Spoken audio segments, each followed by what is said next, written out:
Chinuch, bring up children for parents and for grandparents. Very important. If the child should feel, very, very often, children don't do exactly what the parents want. In other words, let's say a parent is a very punctual type of person. He's always on time. He never misses, gets up on time, goes to sleep on time, eats on time, very, very punctual person. And he has a grandchild or a son who's totally not punctual. He's a person that gets up a little bit late, goes to sleep a little bit late, and that's his nature. So normally, the parent or grandparent will be disappointed. I want a child who has these milas. And you try to push the child to become you. Like he should also be punctual. Eventually the child will rebel. He'll rebel against you, he won't like you, and he won't do anything good for you. One must learn to accept the child as he is and be mechanechim according to his natural tendencies. You must be mechanechim, but don't try to change the person in his basic type of person that he is. And very important, he should not feel from you that you're disappointed in him. You should feel from you that you're very happy with him. And you love him, and you're very, very happy with him, and not disappointed in him. You're taking him as he is, and you love him as he is. That's very, very important. If not, that he feels that he's a nothing, and he become a nothing.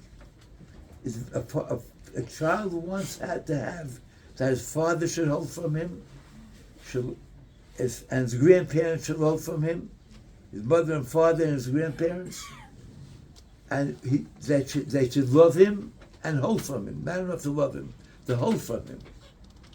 That's very, very important. That's one important thing. That's very important.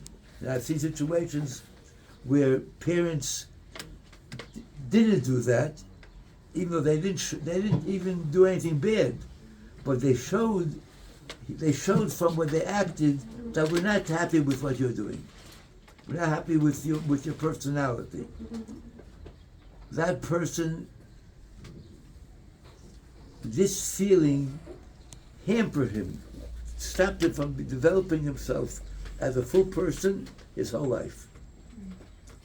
A parent has to make sure that the child can develop himself as he is, as much as he can.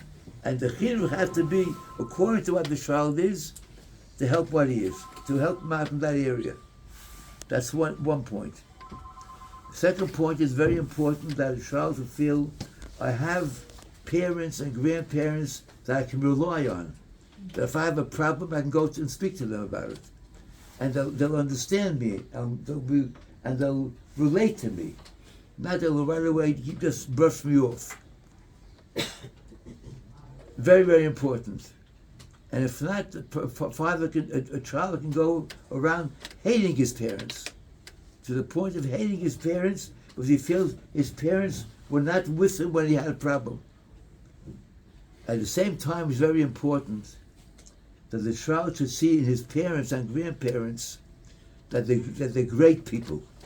He should hope from them.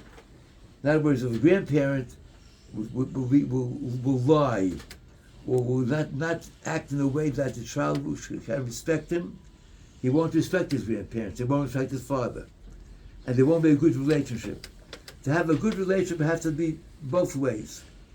That he should feel that the parent likes him and respects him, and he likes his parents and respects his parents. When you have that relationship of a mutual liking and a mutual respect, then more or less, unless the child is something emotionally wrong with him, but generally, that child will grow up to be a successful person and a frum person, and go according to the family ways. Respect and liking from both sides. To respect your child means that you accept him as he is, like him, to love him, and he has to love you and respect you.